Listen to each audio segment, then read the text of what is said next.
Losing my mother was one of the most painful experiences of my life.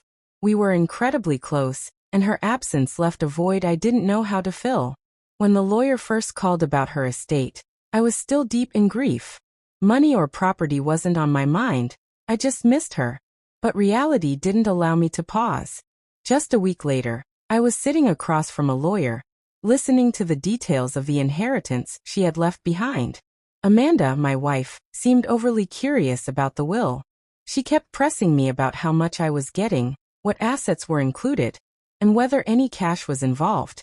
Initially, I thought she was just trying to help, but her questions began to carry a different tone. Less concern, more anticipation. Soon after, I learned that my mother had left me nearly $1.2 million, a cherished little cabin in the woods, and several personal keepsakes. I was still coming to terms with it all when Amanda jumped into planning mode. She suggested we sell the cabin, invest the funds, maybe even buy a new, bigger house. I asked her to slow down. It felt wrong to make such decisions while I was still mourning. That night, we had our first real argument in years. I told her this wasn't just money. It was a piece of my mother, a part of her life and memory. Amanda brushed it off, calling me overly sentimental. "It's just a cabin, not some sacred temple," she said with a smirk. Her words chilled me.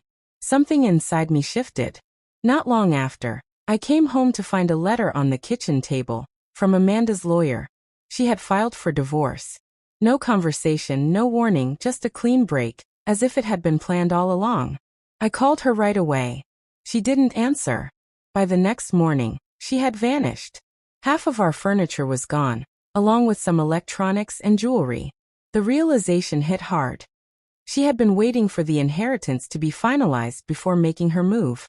Days later, another letter arrived. Amanda was now demanding half of the inheritance, claiming it as marital property. I was stunned. This was a woman who barely tolerated my mother, and complained whenever I supported her financially. But now, she wanted to lay claim to everything. I immediately hired an attorney, who explained that, in most cases, inheritances are not considered marital assets unless they're mixed with shared property or funds.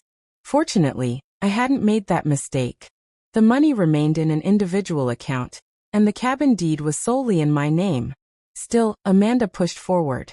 Her lawyer argued that being married at the time of the inheritance entitled her to a share. It was obvious she viewed this as her golden opportunity. She even tried to justify a large payout by claiming she had made emotional contributions to our marriage. As the case wore on, her tactics grew uglier. She began telling people I had hidden money, that I had neglected her emotionally for years. Some friends believed her. That betrayal stung deeply, but I stayed focused. I knew the truth and had nothing to hide. The legal battle dragged on. At one point, Amanda insisted she should get the cabin because it would be better suited for the children we might have, conveniently ignoring that we had agreed years earlier not to have any. Her lies enraged me, but I kept my composure. My lawyer was thorough. We presented the will, financial records, text messages, and even photographs showing how distant Amanda had been from my family. Watching her facade unravel in court was surreal. Finally, the judge made his decision. The inheritance would remain mine. It was not considered marital property. Amanda walked away with none of it. The only things she received were what little she was legally owed due to the marriage, and even that was reduced by the possessions she'd already taken. Her expression in court said it all. She had gambled everything and lost. After the dust settled, I took some time for myself. I went to the cabin, my mother's peaceful retreat, and spent a quiet week there. For the first time in a long while, I felt her presence again. That cabin wasn't just a piece of real estate, it was home. A place filled with memories, laughter, warmth. Amanda never understood that. She saw only dollar signs. Now months later, I've begun to rebuild.